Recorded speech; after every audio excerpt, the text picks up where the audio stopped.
Anyway, sometimes you could think it through before you've been. Okay, so thanks to David for inviting me again. So I'm going to talk tonight a little bit about Lancasters, and I think I've talked plenty of times about Lancasters here. And this time it's about Lancasters not dropping bombs of death and destruction, but actually of dropping food supplies in what was believed to be the very first ever use of aeroplanes in an airborne humanitarian aid mission. And actually when I tell people this, they say, oh, you mean the Berlin airlift? But that was actually 3 years after this event, after the war, where the aeroplanes flew into Berlin and landed. This preceded this. This was right at the end of the Second World War, when we were actually flying over German-occupied Holland to drop food supplies to the Dutch civilians who were still managed by the Germans. And because it was dropped from the air, it was given the term Manna, Operation Manna, which is a term I'm sure some of you will be aware is from the Bible, the book of Exodus, where God supplied food from heaven. And although we talk about Operation Manna, thinking about it as being a single operation, there was actually 3 parts to it that come under the term Operation Manna. But I'll get back to that a little bit later. But to put it into context a bit, Germany had invaded Poland on the 1st of September in 1939. England had declared war on the 3rd of September, and despite the Dutch neutrality, the Germans actually invaded Holland, or the Netherlands, as part of their operation against France in 1940. It was basically the battle for France. And on the 15th of May 1940, the day after the bombing of this city of Rotterdam, the Dutch forces surrendered. The Dutch government and their royal family fled to exile in England. Most of Holland remained under German occupation up until 1944, and some of it right up until the end of the war. Operation Overlord, which I'm sure you're all aware of, which started on D-Day, the 6th of June in 1944, is when we made the land attacks on Europe to liberate German-occupied Europe. So we were landed in France. Over 1,200 planes and airborne assault troops preceded an amphibious assault, including 5,000 vessels. Nearly 160,000 troops were actually crossing the English Channel on the 6th of June, and more than 2 million were actually in France by the end of August. And then they pushed on, eventually, towards Germany. And as they moved north, they needed to actually cross the Rhine. And there was a series of bridges in the northern bit of the Rhine in Holland, which they needed to take in order to advance even further. And then what we got was what was known as Operation Market Garden. Some of you may have seen the film A Bridge Too Far, which talks about this. And that took place from the 17th to the 25th of September in 1944. And it comprised actually 2 operations. Operation Market was actually the British airborne forces, and they were followed by Garden, which was the landborne forces. And the aims was to outflank the Germans by crossing the Rhine at this lower end here. And in the case, in the occupation of Holland, then they could have released the civilians from that German occupation. Unfortunately, as I'm sure you're aware, due to unexpected German resistance and logistical problems and unfavourable weather conditions, the operation of Market Garden actually failed. So they didn't manage to take those bridges in the Rhine. And I'm going to take a bit of a digression here, because some of you may well have seen this picture. It's actually a famous painting. We've got a copy of it at the Avro Heritage Museum, and it shows Ringway, which was Manchester's airport during the war, which was so significant in terms of Operation Market Garden and, of course, of the Lancasters. What you can see on here is Ringway as it looked in 1940-ish, and what you can see on here is all the paratroopers and the glider pads, all of whom trained at Ringway. It was so significant for all of that. And not only that, during the war, Avro had their experimental flight systems there, and the very first Lancaster, which you can see here, made its maiden flight 85 years ago on Friday, so it's very significant. But all this activity took place at Ringway, which was a really, really significant airfield during the Second World War. Some people know it as RAF Ringway, but it was never an RAF base, although there were RAF squadrons based there. And on here you can see things, Fairey Aviation, they made their aeroplanes in Stockport, they flew them from Ringway. You had the paratroops training here, you had the glider pilots, you had the ATA, the pilots who delivered the aeroplanes, all based at Ringway. Did I do my Gulag talk? Is that the last one I did here? Yeah. I mentioned General Sikorski. He actually features in the picture because the Polish paratroop brigade also trained at Ringway. And if you're ever at Ringway, outside Terminal 1, there's a memorial to all these people that took place. There was parachute packers, the SOE, the Special Operations Executive, they all trained at Ringway, so such an important airfield. So I'll carry on, but a nice bit of a digression and a link to what we're talking about. As I say, that was the prototype Lancaster that flew on the 9th of January in 1941, so 85 years ago on Friday. And that was developed from the Manchester, which you can see there. So, Ringway. Anyway, Market Garden succeeded in capturing about only a quarter of the Netherlands. The Germans retained control of the rest of it, so most of the north and the west of the Netherlands. And that part that was captured by the Allies was where most of their food processing was done. And it'd be easy to say that basically the Allies just bypassed that bit of Holland and left it and proceeded on to Germany, leaving that occupied by the Germans. But of course, it's a little bit more complicated by the real events. What actually happened was, simultaneously with the Operation Market Garden on the 17th of September, the Netherlands government, which was in exile in the UK, declared a national railway strike. And this was in order to support the Allies in their attempt to liberate the Netherlands. The majority of the railway workers just disappeared. All the traffic by train was stopped, and the Germans had to bring in personnel from Germany to help sort out the railway network. The Germans, though, insisted that the strike would only harm the Dutch civilians, and the food supply, which they were actually getting from the rest of Holland, which had been in normal supplies during the preceding part of the war. On the 24th of September, the German administration's governor, a guy called Arthur Seyss-Inquart, issued a public warning that sabotage of the railways, all the telephone lines, or any post offices would be severely and collectively dealt with. On the 27th of September, the Nazi command announced that a German retaliation on the Dutch by stopping the civilian electricity and gas supplies, and they placed an embargo on all the food transport to the Western Netherlands, where most of the big cities were, and obviously occupied by the Germans. And the Germans also confiscated large quantities of Dutch farmland for military uses. And they also destroyed docks, destroyed the bridges, and they actually flooded some of the fields to prevent any Allied invasion. The Germans also shipped about 800,000 tonnes of potatoes from the Netherlands back to Germany. In addition, 50,000 Dutchmen were arrested and sent away to be forced labourers in Germany. So it was getting worse and worse and worse in those western parts of Holland that were occupied by the Germans. Then we had the very last German campaign on the Western Front, and this was launched through the Ardennes forest. It's known as the Battle of the Bulge because it stuck out from the German occupied territories into this bulge towards Antwerp. That lasted from the 16th of December in 1944 right through to the 25th of January in 1945, and it actually ended in German failure.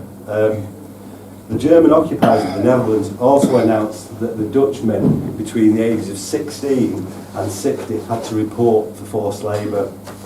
And around this time, the Allies started their push north from their territories around France and southern Holland.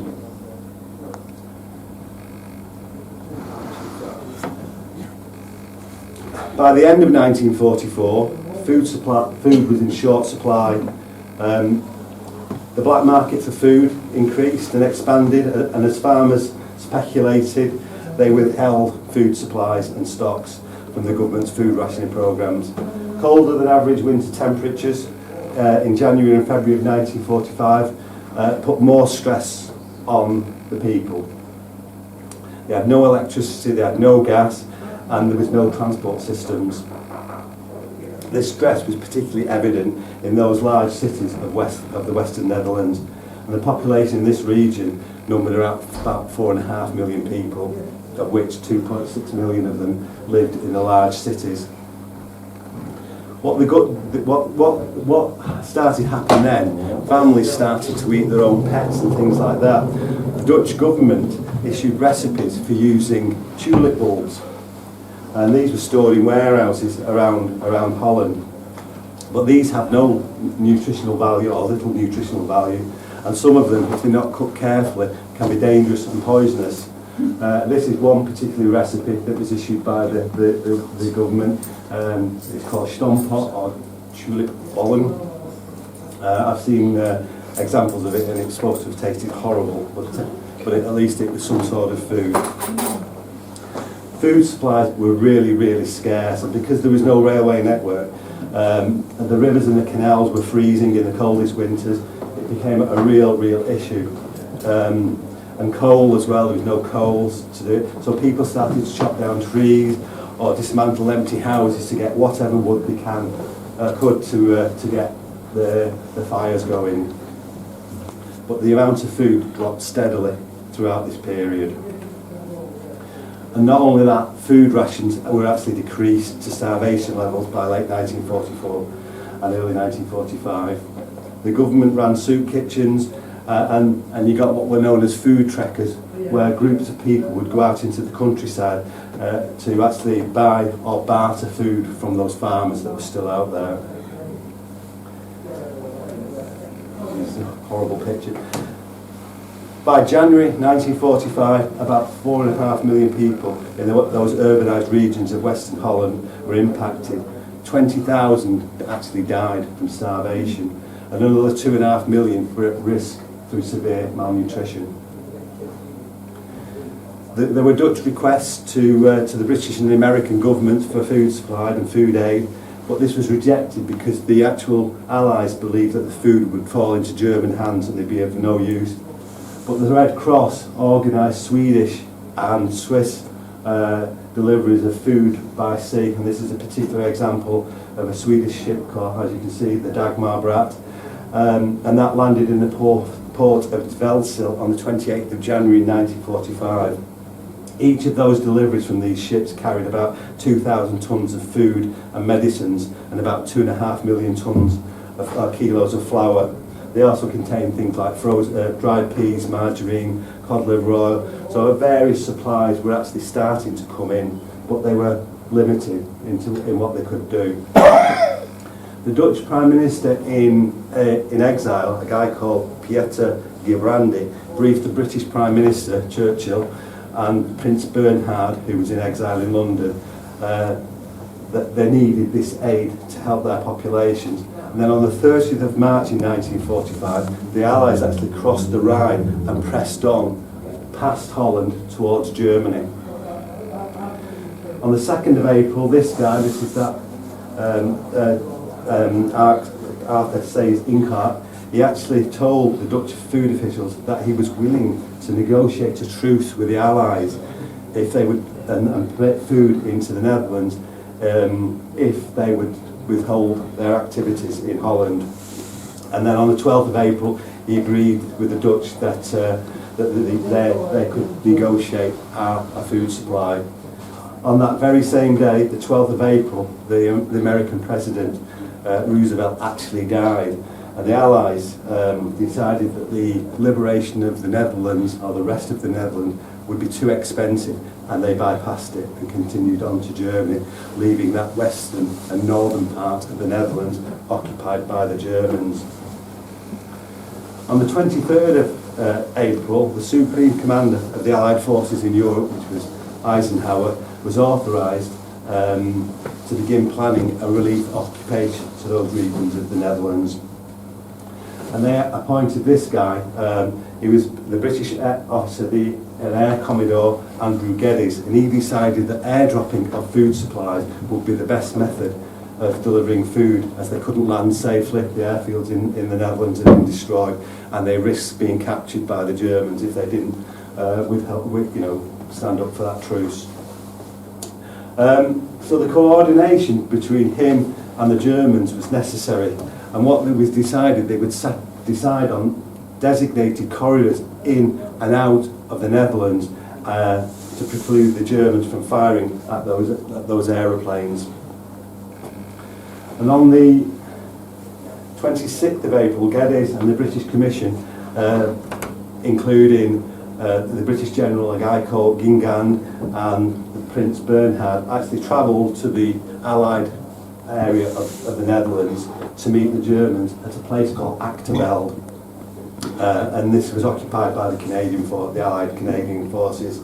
And here they agreed on drop zones and other details for the raid. And there's a nice little video of it here, which should have sound.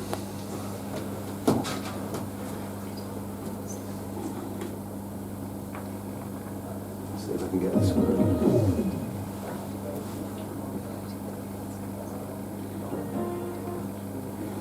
Okay. Basically, it's one of those newsreels where you've got this guy talking about what they're doing. But this is the Allies and the Germans being brought into a schoolroom in Achterveld, where they actually made these negotiations about the way that Operation Manna would proceed. And here they agreed on the air corridors, the drop zones, and the various details necessary to permit those flights through to the Netherlands. This is the area of the Netherlands that is still under occupation within the dotted line. And they agreed that there would be 11 drop zones around those areas. And here you can see them. Amsterdam here, there was at the Schiphol airport, which I'm sure many of you will have been to, and around Rotterdam and The Hague and Utrecht. So these are the 11 drop zones that they decided they were going to use. I mentioned that Operation Manna was actually 3 separate operations. Operation Manna refers to the British part of that operation. And for that, they actually used 3 RAF bomber groups, all using Lancasters. So there's number 1 Group Bomber Command, and these are the airfields and the squadrons that were involved in it. Number 3 Group Bomber Command, all using Lancasters, and number 8 Group, mainly using Lancasters, and a couple of them with these Mosquitoes. But this was a special one because these were Pathfinders. These were the aeroplanes that would fly in and mark the areas that were going to do the dropping. So the Lancasters went in with their target indicators and also food as well, and that was number 8 Group. Significantly, the RAF group contained Royal Australian Air Force squadrons, Royal Canadian Air Force squadrons, New Zealand, and 300 Squadron there was a Polish squadron as well. So quite a lot of different squadrons involved in it. In total, there was 33 different squadrons involved. Number 1 Group Bomber Command, they were all based in Lincolnshire, and these are the airfields that they use. So North Killingholme, Kirmington, which I'll come to a bit later, Elsham Wolds, Ludford Magma, Binbrook, Foldingworth, Wickenby, Fiskerton, Henswell and Scampton, which I'm sure you remember is the base at the beginning of the war of 617, the Dam Buster squadrons. So these were the number 1 group in Lincolnshire. Number 3 group were all based around Cambridgeshire, Methwold, Tuddenham, Chedworth, Solihull, Rockland Common, Mildenhall, Meikle, Whitchford and Waterbeach. And then number 8 group, the Pathfinders, they were based around Bedfordshire and Cambridgeshire in these squadrons, in these air bases. As I say, this was the teams that would go in first to actually mark the areas that they were going to be dropping the food supplies. The problem was, though, they had an insufficient supply of parachutes, so the food had to be dropped without any parachutes. Geddes, the British commander, tested airdrops using sandbags. He found that if they dropped them from 500 feet, they would break and be useless. if they dropped them at 300 feet and at a slow speed, they would be okay. And trials for these were undertaken at in between normal bombing raids. So these bomber crews would go out on a bombing raid to Berlin, let's say. The next day they would do trials on this, and then the day after they'd be out on bombing raids as well. The first few actual missions to Holland were actually cancelled due to bad weather. They actually started on the 29th of April. This is the logbook of a guy called John Monaghan. He was with 166 Squadron at Kirmington, which is now Humberside Airport. And you can see here, he went on various bombing raids. He was out to Nordhausen, then he was doing a practice bomb supply dropping, then he was out to Potsdam, and then he was doing this is a special bombing mission, wire bombing using radar bombing.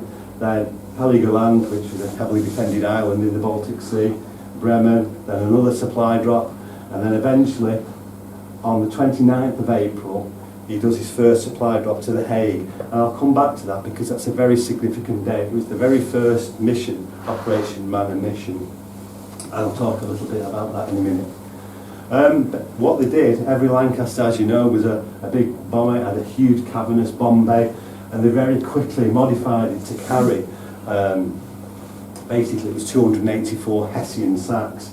And you can see these guys loading them into the bomb bay. It was very quickly organised.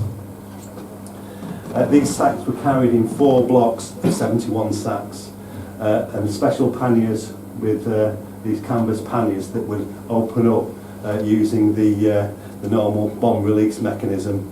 Each of these Lancasters carrying about 2 tons of food, and you can see what they were like before they was loaded or after they dropped them, and this is one being loaded with these 284 sacks of food. Those food sacks, of the 284 sacks, each contained items such as flour, margarine, cheese, dried eggs, peas, carrots, dried foods, teas, coffees, cigarettes, toilet rolls and other essentials, as you can see here, all packed into these 284 sacks. The delivery routes for the British was from Lincolnshire, number 1 group, and number 3 and 8 group from this region further south, over towards Holland here, and then through into their various drop zones. As I mentioned, the first raid was the first few missions were actually cancelled because of the weather, but the first one started on the 29th of April. As you saw in that logbook, John had actually been on that raid. Now the problem with the 29th of April was that the truce hadn't been agreed, so they asked for volunteer teams to go out on that. So they were going not knowing whether they'd be shot at or anything. They just hoped they wouldn't be.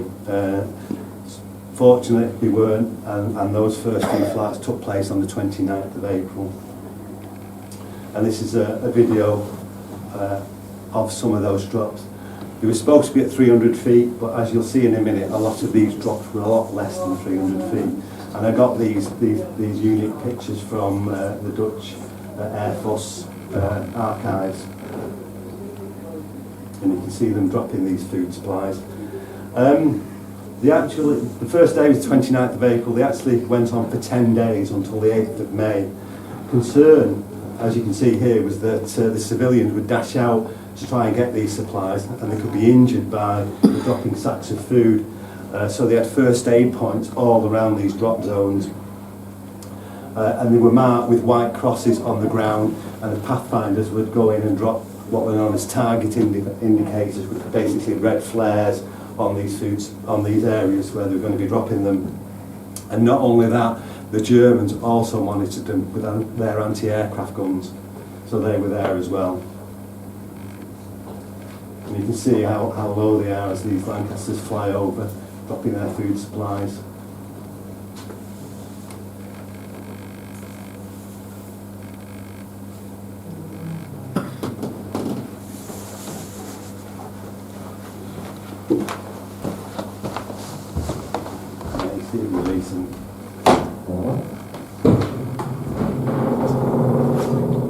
And then once they'd been over, the civilians would collect them. Now it wasn't every man for himself and a free-for-all, it was highly organised. They would collect all the food supplies and take them back to distribution centres where their local government or whoever was in charge of the civilian population would arrange for the onward distribution of those supplies in an organised manner, so not a free-for-all at all.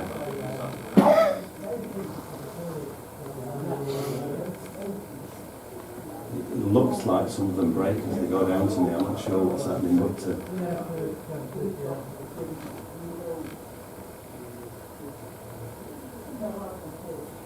and these Lancaster were possibly made just down the road at Woodford.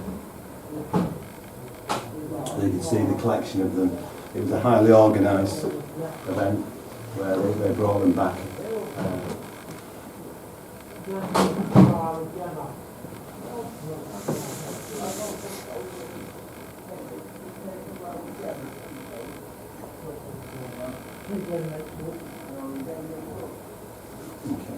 So what we've got here, this is an example of one of those cruise navigation maps. There's a navigator's map showing the route from Kirmington up here, across East Anglia, over the North Sea, into Holland, to the drop zone. This one's The Hague, which was on the 30th of April in 1945, and then the route back.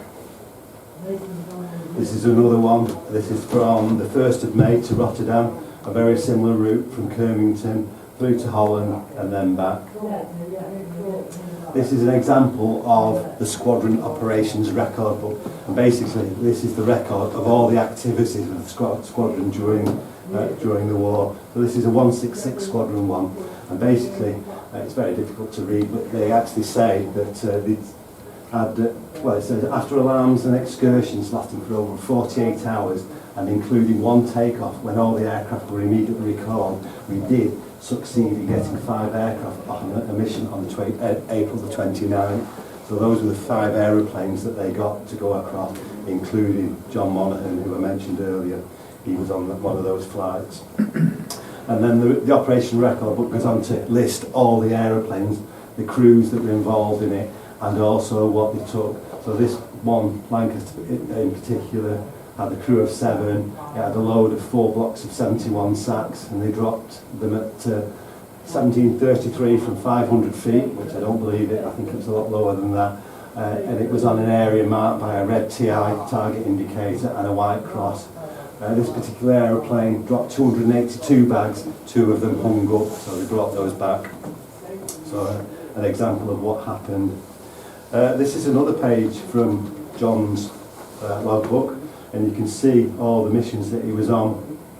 So he actually went on 6 missions, one on the 29th, and then the 1st, 2nd, 3rd, 4th and the 7th of May he was on these missions. And then on the 8th of May it was the end of the war, so it was VE Day, so he didn't actually do a flight on that, although they were delivering it on that day, as you can see from this logbook.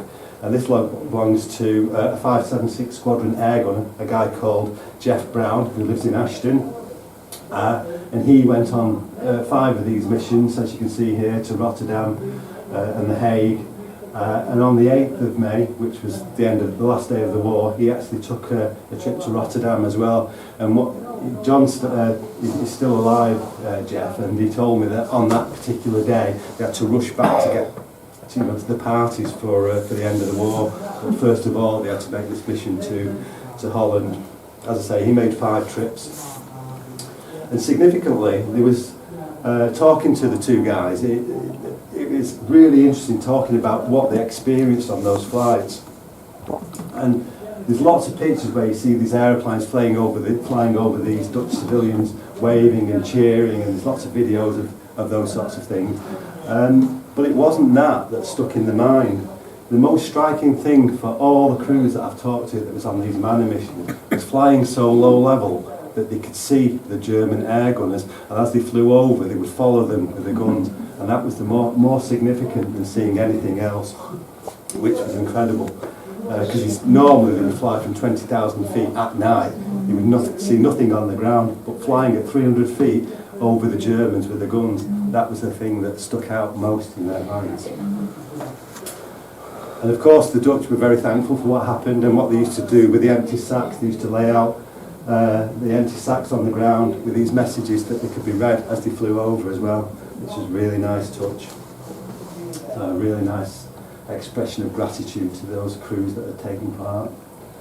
In terms of what they delivered, of those 11 drop zones, the RAF delivered to these, as you can see, and they delivered about 7,000 tonnes of food in those 6 days that they actually took part in those 6 days. They actually flew on 9 days, the RAF. There was one day when the weather was so bad they wouldn't go. They had a total of just over 3,000 flights. And these are the actual quantities that they dropped on each of those days. Here you can see more of that. But as I say, Operation Manna was only the British component of it. There was another component which was known as Operation Chowhound, and this was the American participation. It was the United States Army Air Force, 8th Air Force, 3rd Air Division. They had 3 combat wings, 1, 2, 3. They had 10 different bomb groups and 40 squadrons. And they started a bit later, or the day after, or 2 days after, on the 1st of May. They were based all over, only based in East Anglia, and these are the squadrons where they were based, the 3rd Air Division. And they only used Boeing B-17s, which was their mainstay bomber during the Second World War. They had a slightly different route to Holland, almost due east through to Holland.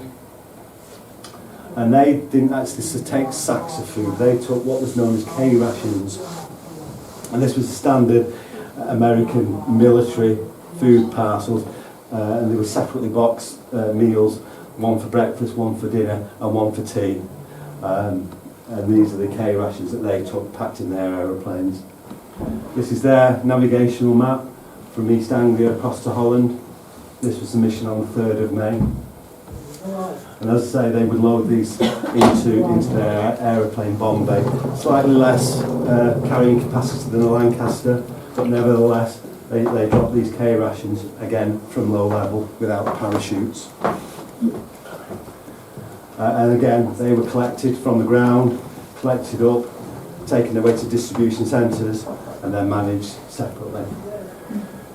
And this is a picture from an American newsreel of the B-17s flying low level. And you can see that those, as they flew over, to get their speed so low, they'd have their undercarriage down as they flew over low. And here they are loading those K rations into the aeroplane and then dropping them. Always the civilians waving and cheering them on as they flew over. They delivered slightly less, about just over 4,000 tonnes, but they delivered them to more of the distribution centres or the drop zones. They actually operated over 6 days, and there was about 2,500 flights. And this is the tonnage that they dropped on those 6 days. So together with the RAF and the American airborne drops, they delivered around about 11,000 or just over 11,000 tonnes of food in 8 days or 10 days of operation. There was 2 days where they didn't fly.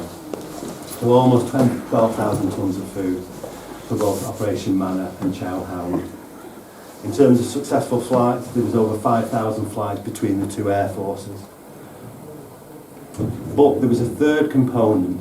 So I mentioned Manna being 3 parts. There was Manna, Chowhound, and the third part was known as Operation Faust.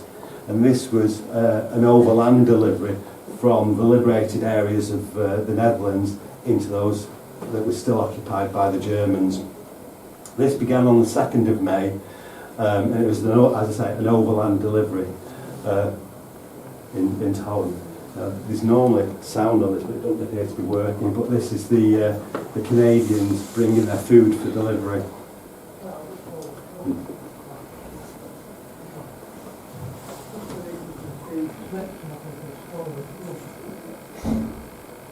So what happened here? The Canadians actually had 150 trucks, and they delivered them from Nijmegen, south of Arnhem, and they took the shipments of food through the German occupied territories to a town called Wageningen.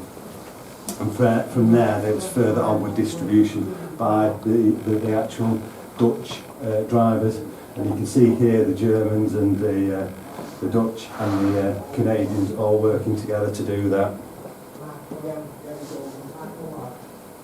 And this is at a time where food supplies in England was actually rationed, so that they were getting all these rations to take to the Dutch civilians, so it was quite a significant thing to do.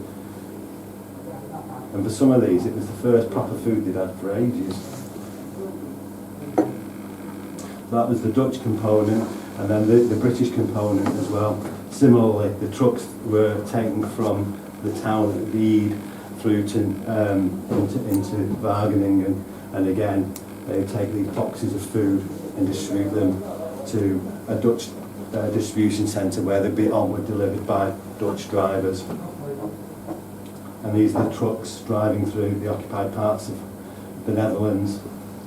There's still Germans all around, but the British were allowed through with these special trucks supplied with food.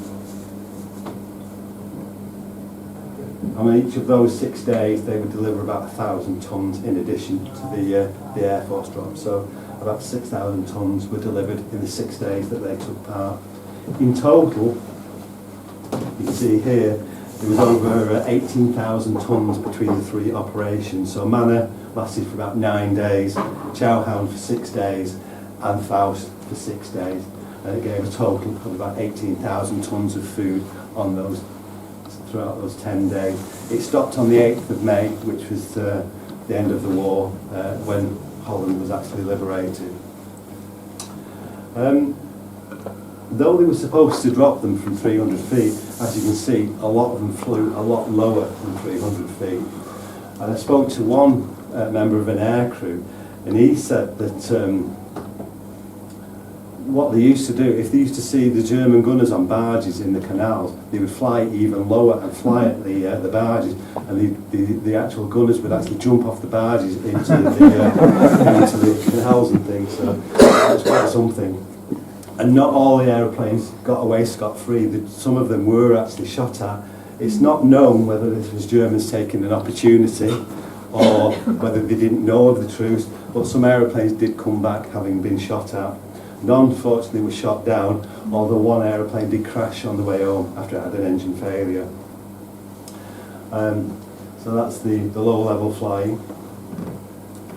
The Netherlands was liberated by Canadian, British, Polish, American, Belgian and Dutch and Czechoslovak troops on the 8th of May, and VE Day, and with VE Day, Operation Manna, the three components of this all stopped. What came out it was, well, there's unforeseen circumstances really, because one of the consequences was that a Dutch paediatrician, a guy called Willem Carol Dick, noticed that celiac children improved during the times of famine. And once the wheat supply was available again, they started to become ill again. And these observations actually led to the identification that gluten that was found in the wheat was the trigger for the celiac disease. And this, during the 1950s, paved the way for the gluten-free diet. So an unforeseen circumstance really, a nice consequence of what went on. Another interesting fact was that Audrey Hepburn was a child in the Netherlands during these times, and she was affected by the resulting Great Hunger. I mean, that winter of 1944 to 45 was known as the Hunger Winter, and she suffered from malnutrition. And during this period, she also worked in the underground fundraising through ballet dancing performances. And it's believed that she suffered ill health throughout the rest of her life because of those times she suffered during that time. And as you know, she became a very famous actress and an ambassador for UNICEF and one thing and another. So it's amazing really what went on. The year before last, I had the great pleasure of meeting John Monaghan. I've mentioned him several times already. And Ian, who sat in the corner, mentioned that his friend, his friend's father, had been a Lancaster radio operator during the war, and we'd like to speak to him at Woodford. And one of the projects I'm involved in at Woodford is doing oral history recording So we got John to come over, and we sat him in front of the radio equipment that he would have worked on in during the war, and he told us about some of these stories. Now at the time, I didn't know much about Operation Manna, and he mentioned that he'd been on it, and some of the stories he was telling us was absolutely incredible. We had him in there for ages, he was absolutely fantastic. So he told us these stories about being on these missions, and John was one of these that said that seeing the Germans was one of the most important things that stuck in his mind. But he also told us that not only did they take these food supplies that was in the Lancaster, they used to take their own supplies of chocolate and sweets and throw them out of the aeroplanes for the children, and some of them they would put messages on for the children only. So in that, John is actually explaining that they used to take this chocolate and throw it out the back of the aeroplane. And then this last year in May was the actual 8th anniversary of Operation Manna. And we were at Woodford. We had the pleasure of having 2 ex-Manna aircrew that came. This is John Monaghan, who I've mentioned. We also had Jeff Brown.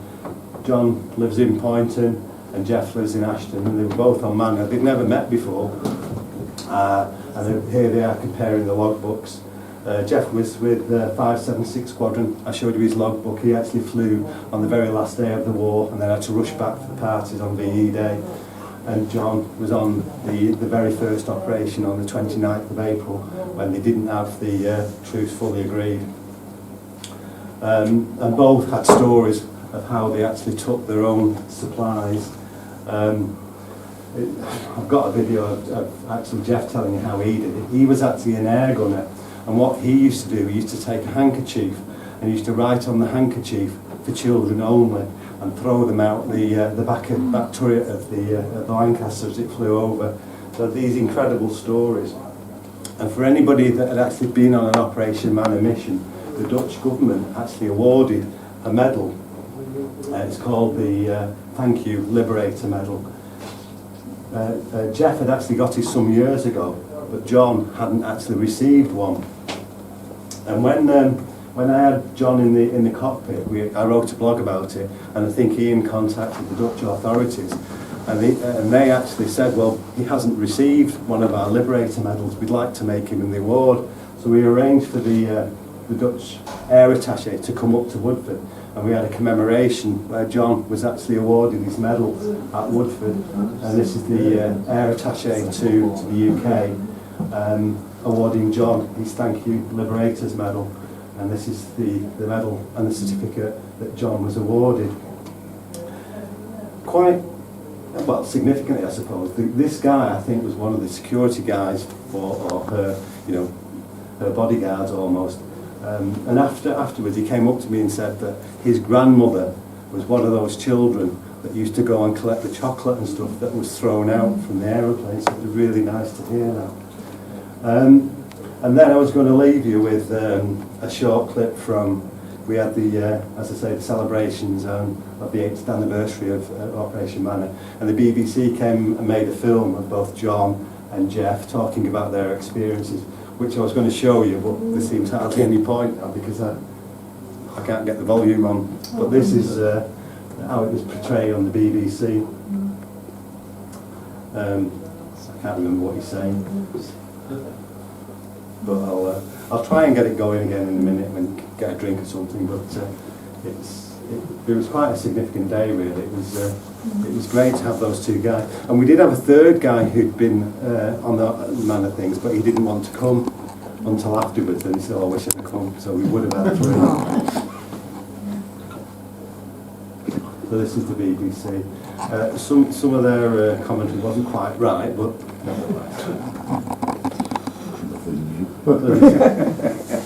some of the videos have been dropping it, and the starving children. As I say, 20,000 people died, and another 2 million were at risk of starvation. It was a terrible time for them. So this is John and Jeff discussing their logbooks.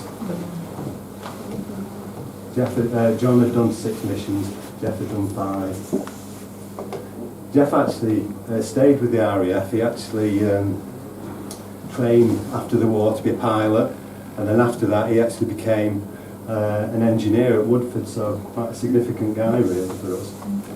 And that was him telling about dropping the actual food supplies out with the parachutes for the children. You can see the undercarriage down there, so they can get a lower speed to drop the supplies so they wouldn't get damaged.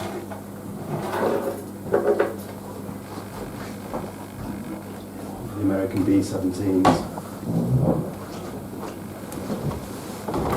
It's a real shame I can't get this out. BBC reporter.